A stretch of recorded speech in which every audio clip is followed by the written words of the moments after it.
شادی بھی ایسی ہی آرام سے. اور میری شادی ایسے ہوئی تھی کہ مجھے رشتہ آیا تو ہم نے کہا ٹھیک ہے بھائی اوکے کر دیا. تو وہ لوگ پنڈی میں تھے, تو جب اوکے کر دیا تو پنڈی میں تھے, ٹھیک ہے نا, تو اب شادی کیسے ہوگی, ٹھیک ہے نا, وہ تو پنڈی میں تھے تو شادی کیسے ہوگی. تو اتنا تکلف تو کرنا پڑا کہ مجھے پنڈی جانا. تو میری والدہ چلے گئی پنڈی میرے ساتھ, اور میرے بھائی بھاولپور میں تھے, بھائی اور بھابھی وہ بھاولپور سے ہی پہنچ گئے وہاں پہ. میں والدہ کے ساتھ پنڈی پہنچ گیا. وہیں مسجد میں کسی مولانا صاحب نے نکاح پڑھایا, ہم جہاز سے واپس آ گئے کراچی. میں, میری والدہ اور ہماری اہلیہ واپس آ گئے. یہ ہو گئی شادی ہماری. کوئی پٹاخہ بھی جو شبرات کا ہوتا ہے نا وہ بھی نہیں پھوٹا. اچھا, جب شادی ہو کے واپس آ گئے تو میں جمعرات کو بیان کیا کرتا تھا اپنی مسجد میں. تو وہ جمعرات کو میں پھر ناغہ ہو گیا, کیونکہ میں شادی میں, اپنی شادی میں گیا ہوا تھا. میں, میرے کئی بیانات ناغے اپنی شادی کی وجہ سے ہوئے ہیں.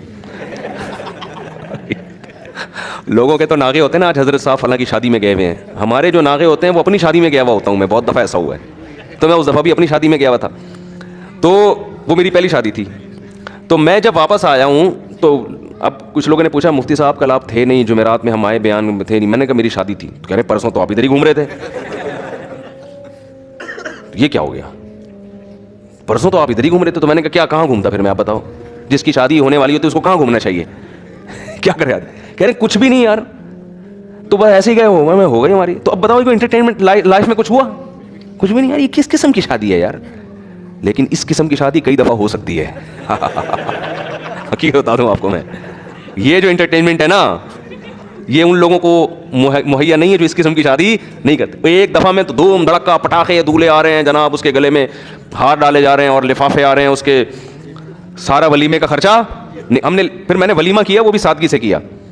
ولیمے میں ہم نے لفافوں پر پہلے پابندی لگا دی, کسی کو لفافہ لانے کی اجازت نہیں, اپنے خرچے پہ کریں گے ہم جو بھی ہوگا. وہ سادگی سے کیا, وہ بھی کوئی زیادہ دھوم دھڑکا نہیں تھا. تو وہ ولیمہ آپ ہال میں بھی کر سکتے ہو, غلط نہیں. اللہ نے آپ کو پیسہ دیا تو آپ ذرا اچھے طریقے سے کر لو. تو اب کیا ہوا کہ جب لوگ آئے ہیں تو وہ بھی حیران ہو رہے ہیں یار یہ کس قسم کا حساب کتاب چل رہا ہے. تو لفافوں پر بھی ہم نے پابندی لگا دی, کوئی لفافہ لانے کی. اچھا پابندی لگاؤ تو کوئی بھی الحمدللہ لے کے بھی نہیں آیا. یعنی اس کا مطلب لوگوں کے ذہن میں پہلے سے ہوتا ہے کہ یار یہ جان چھڑاؤ لفافوں سے. تو ولیمہ میں دولہا ولیمے کے سارے پیسے کیا کر لیتا ہے, لفافوں میں ریکور ہو جاتے ہیں. تو اس پہ بڑا خوش ہوتا ہے کہ مولویوں کی شادی دیکھو کتنی سادہ سے, 1 5 روپے بھی نہیں ملے, نہ کوئی پٹاخہ پھوٹا, نہ کوئی فائرنگ ہوئی, نہ کوئی ہلا گلا ہوا. تو ان کی زندگی میں انٹرٹینمنٹ بالکل بھی نہیں ہے.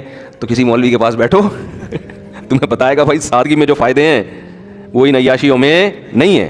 تو جب آپ ایک شادی اس طرح سے کرو گے تو بس ایک ہی ہوگی, وہ اب دوبارہ ختم, کیونکہ اس میں اتنا برباد ہو گئے تھے نا اس میں. اور وہ 2-3 دن کی انٹرٹینمنٹ ہے, دھوم دھڑکا ہو گیا. اس میں پھر جو آگے مسائل ہوتے ہیں, پنجاب میں تو بہت ہی زیادہ ہو رہا ہے. وہ کزنیں آپس میں ناچ رہے ہیں, ڈانس کر رہی ہیں, لڑکیاں بھی لڑکے بھی بیٹھے ہوئے ہیں. دیکھو لوگ کہتے ہیں اس میں ہے کیا, کوئی خدا نخواستہ ہم کوئی غلط نیت سے تو نہیں دیکھ رہے. دیکھو ان چیزوں کے سائیڈ افیکٹ فوری نہیں ہوتے. میں نہیں کہہ رہا کہ جو ایسے مس گیدرنگ میں ڈانس ہوا ہے تو کوئی کسی نے جا کے کسی لڑکی کو پکڑ لیا وہاں جا کے نہ کوئی غلط کر رہا ہے اس کے ساتھ, کچھ بھی نہیں ہوتا. حیا آہستہ آہستہ ختم. حیا ختم ہونے سے پتہ ہے کیا ہوتا ہے, یہ جو آپ کی نئی جنریشن ہے نا یہ اپنے بڑوں سے بدتمیز بن جاتی ہے. کیونکہ حیا آپ کو روکتی ہے باپ کے سامنے اونچی آواز سے بات کرنے سے, ماں کے سامنے اونچی آواز سے بات کرنے سے. بہن کو روکتی ہے بھائی کے سامنے تھوڑا سا ریزرو رہ کے رہے, وہ تمیز سے بات. لیکن جس بہن نے بھائی کے سامنے ڈانس کر لیا, اب آپ اس سے یہ امیدیں نہ لگاؤ کہ وہ بھائی کو رسپیکٹ دے گی, بھائی جان آپ کائنڈلی آئیے بیٹھیے. نہ نہ, وہ جب ڈانس کر لیا اس نے تو بھائی وہ کہے گی جتنی میں ہوں اتنے ہی یہاں پہ, کوئی ہم کو ایک دوسرے پر حق نہیں ہے, تمیز سے چلنا ہے چلو ورنہ شٹ اپ. ٹھیک ہے نا, بات آ رہی ہے سمجھ میں. پھر وہ جو جذبے ہیں نا, بھائی جو بہنوں کے لیے جان دے دیا کرتا, اس کو جناب اس کے لیے نچھاور کر دی اپنی زندگی, یار اس کی حفاظت کرنی ہے, اس پہ پیسہ خرچ کرنا ہے, یہ اگر بیوہ ہو گئی تو کوئی بات نہیں میرے گھر میں, یہ سب چیزیں کہیں ختم. اخپل زندگی آپ اپنی لائف, میں اپنی لائف کو انجوائے کروں گا. یہ آہستہ آہستہ یہ ہوتا ہے یہاں کے. ہر گناہ کے ایک زہریلے اثرات ہیں جو فوری طور پر نہیں نظر آتے.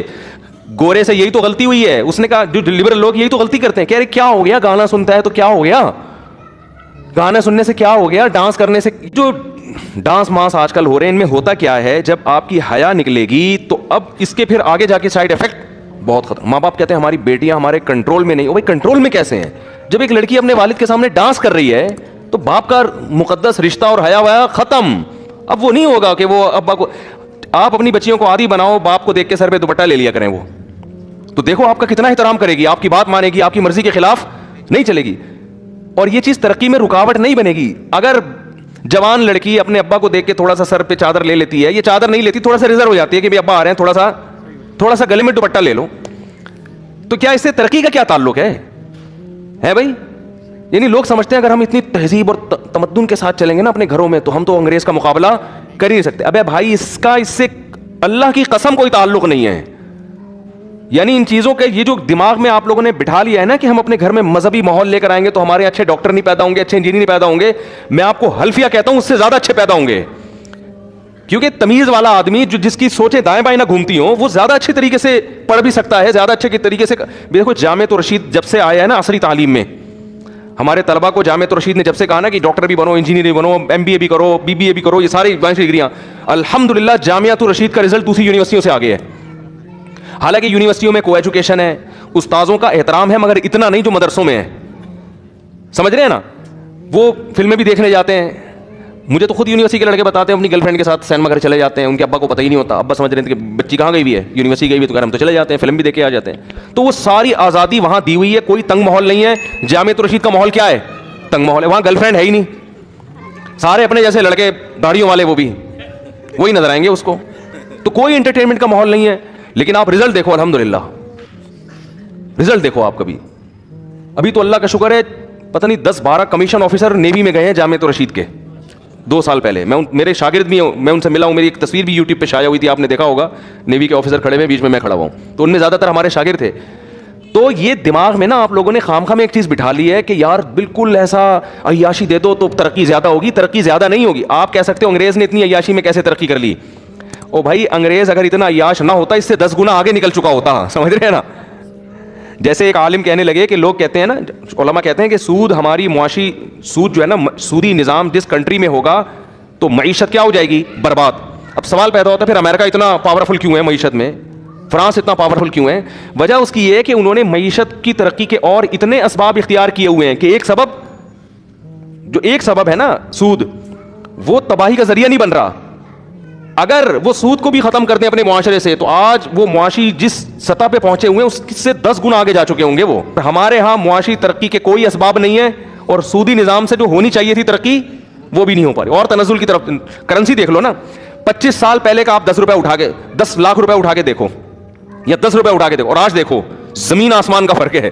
زمین آسمان کا فرق. 25 سال پہلے سونے کی قیمت دیکھ لو اور آج قیمت دیکھ لو.